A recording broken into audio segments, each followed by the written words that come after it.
যখন তুমি কিছু চাইবে তখন পুরো পৃথিবী তোমাকে তা পাইয়ে দেওয়ার জন্য উৎসুক থাকবে। পৃথিবীর সবচেয়ে বড় মিথ্যাটা কি? যখন আমরা নিয়ন্ত্রণ হারাই তখন ভাগ্যই আমাদের নিয়ন্ত্রণ করে। এটাই পৃথিবীর সবচেয়ে বড় মিথ্যা। তোমার বোঝা উচিত, ভালোবাসা কখনো তোমার আসল লক্ষ্য থেকে দূরে সরিয়ে দেয় না। যদি দেয়, তাহলে সেই ভালোবাসা কখনোই সত্যিকারের ভালোবাসা নয়। যেখানে তোমার হৃদয়, সেখানেই রয়েছে তোমার গুপ্তধন। এই সবগুলো উক্তি আমি পড়লাম দ্য আলকেমিস্ট নামক বই থেকে, যেটি কিনা পাওলো কুয়েলহোর লেখা এবং রূপান্তর করেছে, অনুবাদ করেছে আশিক মেহেদী। তো এই বই থেকে আমরা আসলে কী শিখতে পারি বা কী জানতে পারি? এই পাওলো কোয়েলহোর এই বইটি পুরো পৃথিবী জুড়ে ছড়িয়ে যাওয়ার আগে এই বইটির যে ব্যাপারটিও খুবই ইন্টারেস্টিং। সে প্রথমে তার বইটি টোটালি বিক্রি করতে পারে না। ইনফ্যাক্ট তার পাবলিকেশনের সাথে তার চুক্তি পর্যন্ত বাতিল হয়ে যায় এবং সময়ের প্রেক্ষাপটে সে অন্য পাবলিকেশনের মাধ্যমে তা অল্প অল্প করে সেল করতে থাকে এবং একটা পর্যায়ে যখন অনুবাদ করা হয়, এটা ব্রাজিলিয়ান রাইটার পাওলো কোয়েলহো, যেটা কিনা মোস্ট প্রবাবলি পর্তুগিজ ভাষায় লেখা হয়, যেটা কিনা পরবর্তী সময় ইংরেজিতে অনুবাদ করা হয় এবং পুরো পৃথিবী জুড়ে ছড়িয়ে যায় এবং যত বড় বড় ব্যক্তি থেকে শুরু করি এখন আমরা সব জায়গাতে এই বইটা পাই। তো এই বইটা খুব বিশেষ করে সমাদৃত এই কারণ আমরা এই বইটি পড়ার মাধ্যমে আমাদের জীবনের লক্ষ্য অর্জনের ক্ষেত্রে আমরা একটা মানে কিভাবে কোন কোন জিনিসগুলো কাজ করে বা লক্ষ্য অর্জনের ক্ষেত্রে যে স্থির অধ্যবসায়টা প্রয়োজন, একাগ্রতাটা প্রয়োজন, এইটা আমরা এই দ্য আলকেমিস্ট বইয়ে সান্তিয়াগো নামক একটি মেষপালকের তার লক্ষ্য অর্জনের থেকে ছুটে চলার মাধ্যমে আমরা কানেক্ট করতে পারতেছি। তো সেজন্য এই বইটি বেশ সমাদৃত, কারণ এইটা আমাদের জীবনের সাথে অত্যন্তভাবে ঘনিষ্ঠ বা কানেক্ট করা যায়। তো এখানে আমরা দেখতে পাই যে বইয়ের শুরুতে সান্তিয়াগো নামে একটা মেষপালক থাকে, মেষপালক থাকে, যে কিনা স্পেনের একটা মানে এরিয়াতে বসবাস করে। সে একটা পুরাতন গির্জায়, যেটা কিনা সাইকেমো গাছ দ্বারা প্রকাণ্ড একটা সাইকেমো গাছ থাকে সেখানে তার মেষগুলো নিয়ে অবস্থান করে এবং এই মেষপালক হলেও সে বই পড়তে জানে। সে কীভাবে বই পড়ে? সে বই পড়ে এবং তার মেষগুলো চড়ায়। তো কেন, মানে সাধারণত মেষপালকরা কিন্তু বই পড়তে পারে না, কিন্তু সে বই পড়তে পারে। সে আসলে মেষ পালন যে কাজটা সেইটা গ্রহণ করে কারণ তার জীবনের খুব শখ ছিল, সে আশেপাশের সব জায়গায় ঘুরে দেখবে, তার এটা শখ বা অত্যন্ত আগ্রহের জায়গা। তো সেজন্য সে দেখলো যে মেষ পালন যদি সে করে, সেক্ষেত্রে সে মেষের লোম এগুলো বিক্রি করতে পারবে এবং মাংস এগুলো বিক্রি করার মাধ্যমে সে অর্থ উপার্জন করতে পারবে এবং মেষ চড়াতে গিয়ে সে বিভিন্ন জায়গায় ঘোরাফেরা করতে পারবে, যেটা তার কিনা অন্যতম একটা লক্ষ্য। তো ব্যাপারটা যেটা হলো, সে একটা স্বপ্ন দেখে, সেই স্বপ্নে সে দেখতে পারে যে সুদূর পিরামিড অর্থাৎ মিশরে এখানে একটা গুপ্তধন আছে। সে এই স্বপ্নটা একবার দেখে না, একাধিকবার দেখে। তো একাধিকবার দেখার কারণে সে এটা নিয়ে ভাবতে শুরু করে। সে ভাবতে ভাবতে সে একজন স্বপ্ন বিশারদ বা যেখানে স্বপ্নের ব্যাখ্যা জানে এরকম একজন মহিলার কাছে যায়। তো সেই মহিলাও তাকে বলে যে হ্যাঁ, আসলে সেখানে একটা গুপ্তধন আছে, তুমি চাইলে এটা নিতে পারো। এবং এই ইনফরমেশনটার মাধ্যমে, এই ব্যাখ্যাটার মাধ্যমে সে কোনো অর্থ করে নেয় না, না নিয়ে বরঞ্চ সে তাকে বলে দেয়, তুমি যদি এটা আনো সেক্ষেত্রে 10 ভাগের 1 ভাগ অর্থাৎ একটা নির্দিষ্ট পরিমাণের গুপ্তধন যেন সেই মহিলাকে দেওয়া হয়। তো যাই হোক, এইভাবে আর কি ঘটনার শুরু এবং ঘটনা আগাতে থাকে। তো পথিমধ্যে তার সাথে সালেমের রাজা যে সাথে দেখা হয়, সে তাকে উপদেশ দেয়, ওই যে বিখ্যাত যে তুমি যদি কোনো কিছু মন থেকে চেয়ে থাকো, পুরো পৃথিবী তা দেওয়ার জন্য প্রয়াস করে বা চেষ্টা করে বা উৎসাহ দেয়। তো সেখানে সে তাকে দুটো পাথর দেয়, যেগুলো রত্ন পাথর। তো এরপর সেই তার সাথে একজনের সাথে আবার বন্ধুত্ব হয়, সে তার অর্থকড়িগুলো স্বর্ণমুদ্রা এগুলো তাকে দেয় এবং সে এগুলো সব নিয়ে চলে যায়, পালায়া যায়। তার দৃষ্টিগোচর হওয়ার আগে মানে ওই একটা টাইম পরে সে পালায়া যায়। তো এইরকম এক্সপিরিয়েন্সের মাধ্যমে সে আস্তে আস্তে বিভিন্ন ঘটনার মাধ্যমে সে আগাইতে থাকে।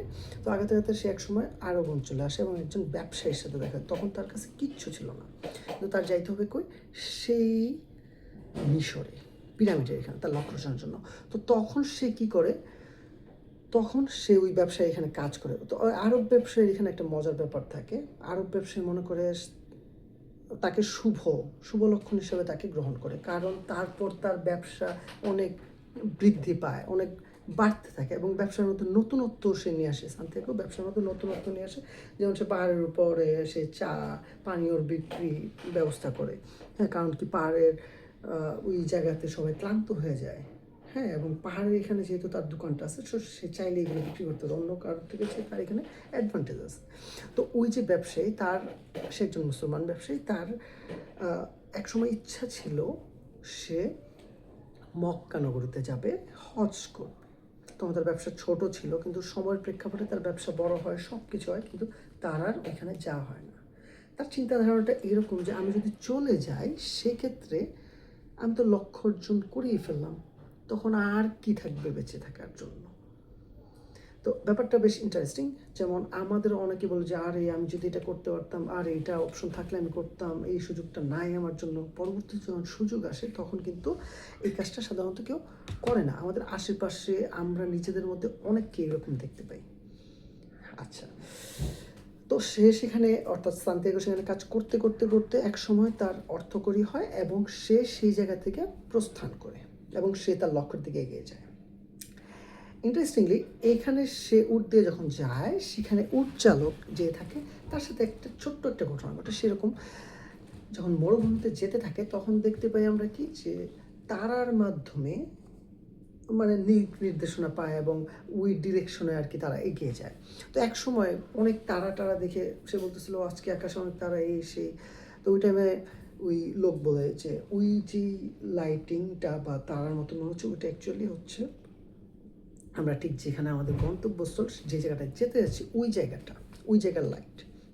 তখন সান্তিয়াগো বলে যে আমরা কেন তাহলে সেখানে যাচ্ছি না, আমরা কেন এখানে ঘুমাইতে যাচ্ছি, বা এখন আমরা ওই দিকে আগাচ্ছি না কেন। তখন ওই লোকটা একটা বেশ ভালো কথা বলে যে এখন ঘুমানোর সময়, সেজন্য আমরা ঘুমাবো। অর্থাৎ মেসেজটা হচ্ছে যে যখন যেই জিনিসটা করা উচিত বা যখন যেই জিনিসটা করা দরকার ওই কাজটা করা। এতে করে কিন্তু আমরা লক্ষ্য থেকে দূরে চলে যাচ্ছি না, উল্টা আমরা লক্ষ্যের দিকেই আগাচ্ছি প্রপারভাবে, সঠিকভাবে, সময়টা সময়ের সাথে কাজে লাগিয়ে। যেটা কিনা খুবই চমৎকার। আমাদের লাইফে আমরা দেখা যায় যে অনেক সময় অনেক কিছু করি, একদম ধুমধারাক্কাভাবে আগাইতে থাকি, কিন্তু পরেই আমরা ঠাস করে পড়ে যাই। কিন্তু আসলে কিন্তু ওটা উচিত না। আমাদের উচিত যখন যেটা করা, অর্থাৎ প্রপার বর্তমানের সাথে তাল মিলে যখন যেটা করা ওইভাবে এগিয়ে যাওয়া, অর্থাৎ সময়ের কাজ সময়ে করা। এটা অন্যতম একটা মেসেজ, যেটা হচ্ছে সময়ের কাজ সময়ে করা। এর মাধ্যমে আমরা আমাদের ডিজায়ারেবল গোলের দিকে আগাইতে পারি, যেটা কিনা আমরা এই ঘটনার প্রেক্ষিতে জানতে পারি। তো ওইখানে যাওয়ার পর একটা মরুদ্যান, সেখানে ওই উপন্যাসে আমরা দেখতে পাই যে একটা যুদ্ধকালীন অবস্থা বিরাজ করছে, সেই জন্য সে ওইখানে বেশ কিছুদিন অবস্থান করে। তো অবস্থান করতে গিয়ে তার সাথে এখানে পরিচয় ঘটে একটা মেয়ে, নাম হচ্ছে ফাতিমা।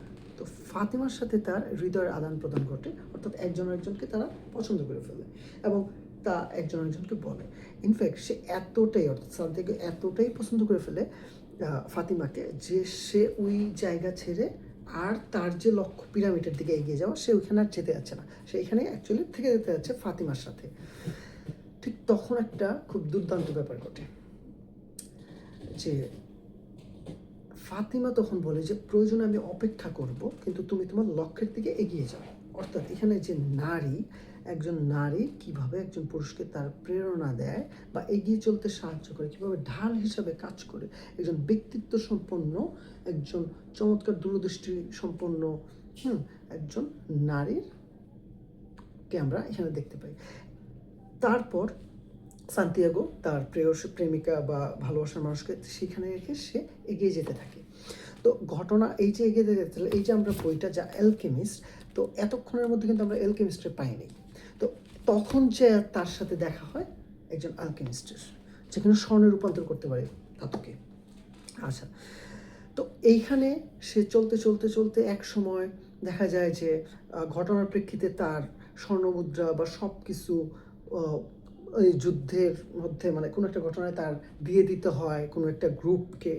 যাই হোক, এভাবে এগিয়ে যেতে যেতে যেতে এক সময় পরে অ্যালকেমিস্টের সাথেও সে তার পথ আলাদা হয়ে যায়। এখানেও অনেক চমৎকার চমৎকার ঘটনা আছে, কিন্তু সময় বেশি হয়ে যাচ্ছে, এই জন্য আমরা এটা কমাই দিলাম, মানে শর্ট করে বলতেছি।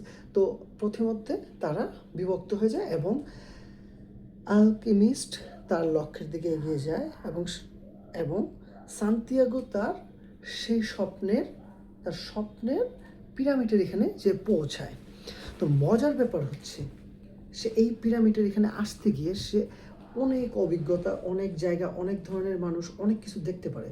ওই যে সে মেষপালক হয়েছে কিন্তু এই কারণে যে তার প্রচুর ঘুরে বেড়ানো, আশেপাশে সব কিছু দেখার প্রচুর শখ, সেই জন্য কিন্তু সে মেষপালক হয়েছে। আচ্ছা, সে যখন পিরামিডের এখানে পৌঁছায় সে তখন গর্ত করা শুরু করে তার গুপ্তধন বের করার জন্য। তখন একটা গ্রুপের মানুষ আসে তাকে মারাত্মক মাইক টাইট দেয়া বলে যে সে হয়তো বা চোর, কোথাও থেকে হয়তো তার পকেটে কিছু স্বর্ণমুদ্রা এগুলো ছিল যেগুলো সে হয়তো আনছে বা এরকম কিছু। তখন সান্তিয়াগো বলে যে আমি আসলে মানে তার স্বপ্নের কথা বলে যে এখানে আমি স্বপ্ন দেখছিলাম যে এখানে একটা গুপ্তধন আছে। তো ওরা বেশ বিদ্রুপ করে তার কথাটা, তাদের যে গ্রুপ লিডার থাকে সে তাকে নিয়ে অনেক বিদ্রুপ করে, হাসি ঠাট্টা করে, বোকায় এসে অনেক কিছু বলে। এখন বলে যে আমিও তো 2 বছর আগে একটা সময় স্বপ্ন দেখছিলাম যে কোনো একটা স্পেনের পুরাতন গির্জা, হ্যাঁ, সাইকেমো গাছের এখানে গুপ্তধন আছে। হ্যাঁ, কই আমি তো আরব অঞ্চলই পার হইনি বা আমি তো কোনো নির্দিষ্ট জায়গা পারই হয়নি, কারণ জানি এগুলো বাস্তব না, অবাস্তব। কোথাও কথা এগুলো অবাস্তব, অবাস্তব। তুমি কি বোকা যে তুমি এরকম করতেছো? পরে তাকে ছেড়ে দেয়। আচ্ছা, যেটা ইন্টারেস্টিং ব্যাপার, সান্তিয়াগো কিন্তু বোঝা যায় যে আসল ব্যাপারটা কি। তার মানে সে ঠিক যেই জায়গা থেকে তার যাত্রা শুরু করে, সেই পুরাতন গির্জা, ম্যাশ, এই সব সাইকেমো গাছ, ওইখানেই অ্যাকচুয়ালি তার যে গুপ্তধন, যেটা কিনা স্বপ্নে দেখছে, ওই স্বপ্নের গুপ্তধন সেখানে অ্যাকচুয়ালি। আর সে এত এত এত পথ সে পাড়ি দিছে, দিয়ে সে পিরামিডের এখানে আসছে, আসার পর সে জানতে পারছে। অর্থাৎ ব্যাপারটা হচ্ছে এরকম যে সে কিন্তু এখন গুপ্তধনের খোঁজ পাইছে, কিন্তু এই যে গুপ্তধন অর্থাৎ তার লক্ষ্য, তার গুপ্তধন কিন্তু সেই সাইকেমো গাছের এখানে বা প্রথম যায়, কিন্তু সে যে স্বপ্ন দেখছে যে পিরামিডের এখানে, তার মাধ্যমে তার যে এক্সপ্লোর করা বা তার যে ঘুরে দেখার যে মনোভাব বা চিন্তা, হ্যাঁ, বা তার শখ, এটা কিন্তু তার বাস্তবের রূপ নিচ্ছে। সে কিন্তু এখন অনেক কিছু দেখছে, অনেক তার অভিজ্ঞতা, অনেক মানুষের সাথে সে চলাফেরা করছে। ইনফ্যাক্ট সে তার পছন্দের মানুষের দেখা পর্যন্ত পায়ে গেছে, যে কিনা আরবের ওই মরুদ্যানে এখনো ফাতেমা অপেক্ষা করতেছে তার জন্য, যে কিনা তাকে প্রেরণা দিচ্ছে তুমি তোমার লক্ষ্যের দিকে আগায় যাও। তো সে তারপরে কি হয়, সে ওই পুরাতন গির্জার ওইখানে যায়, যাওয়ার পরে সে খনন করার মাধ্যমে সে তার সেই প্রতীক্ষিত গুপ্তধনের দেখা পায়। এবং সে একটা সময় বলে, মানে বইটা শেষ হচ্ছে এরকম বইলা যে আমি আসছি ফাতিমা, সে বলল। অর্থাৎ পুরো উপন্যাসের লাস্ট লাইনটা ছিল এখানে, এই যে বাংলা অনুবাদের ইয়াতে, আমি আসছি ফাতিমা, সে বলল, অর্থাৎ সান্তিয়াগো বলল। অর্থাৎ সে তার গুপ্তধনের দেখা পাইছে, প্লাস সে তার প্রেয়সী, তার পছন্দের মানুষের কাছেও সে চলে যাবে, সেটা বোঝায়। তো এই ছিল টোটাল দ্য আলকেমিস্ট, পাওলো কোয়েলহোর সেই বিখ্যাত বই। আমি বাংলাটা পড়ছি, আগেই বললাম। আমার কাছে বেশ মজা লাগছে। এখানে কোডগুলো যেগুলো বলছি এর থেকে আরও মানে এটা তো অনুবাদ করা, হ্যাঁ, আমি কখনো অনুবাদ পড়ি নাই, সেক্ষেত্রে আমি বলতে পারবো না যে এই অনুবাদটা কতটুকু ভালো হয়েছে বা খারাপ হয়েছে, বাট আমার বেশ ভালো লাগছে। কিন্তু আমি ইংরেজি যেই বইটা, ওইটা আমি পড়বো ভবিষ্যতে, চেষ্টা করবো, যদিও আমি ইংরেজি খুব বেশি ভালো পাই না। তো ওভারঅল যেটা হচ্ছে যে বিষয়, তো আমরা আমাদের জীবনের লক্ষ্যে পৌঁছানোর জন্য আমাদেরও এইভাবে আগায় যেতে হবে, ভয় পাইলে চলবে না। হ্যাঁ, আমাদের কাছে ঠিক যেই সময় যতটুকু অপশন বা অপরচুনিটি থাকবে সেই জিনিসটাকে কাজে লাগায় ধীরে ধীরে আগায় যেতে হবে। ঠিক তখনই আমরা একটা সময় পরে আমরা আমাদের সেই প্রতীক্ষিত ডিজায়ারেবল গোলের দিকে আমরা পৌঁছাইতে পারবো, গোলের এখানে যে পৌঁছাইতে পারবো। এবং গোল রিচ করার যে একটা হ্যাপিনেস, ওইটার স্বাদ পাবো। প্রতিমধ্যে আমরা অনেক কিছু এক্সপিরিয়েন্স করবো এবং ইটস অল অ্যাবাউট লাইফ। এই সব কিছু মিলিয়ে আমাদের জীবন। সো এইটাই ছিল আমার পড়া লাস্ট বইয়ের ওভারঅল সারসংক্ষেপ বলি কিংবা রিভিউ বলি বা সব কিছু। পরবর্তীতে অন্য কোনো একটা বইয়ের মাধ্যমে আবার আমরা কথা বলবো, আলোচনা করব। আমরা আস্তে আস্তে রেগুলার চেষ্টা করব, যদি এক সপ্তাহ পর পড়ার কথা ছিল, এক সপ্তাহের ভিতরে, বাট টাইম লাগছে, কিন্তু হোপফুল অ্যাবাউট ফিউচার।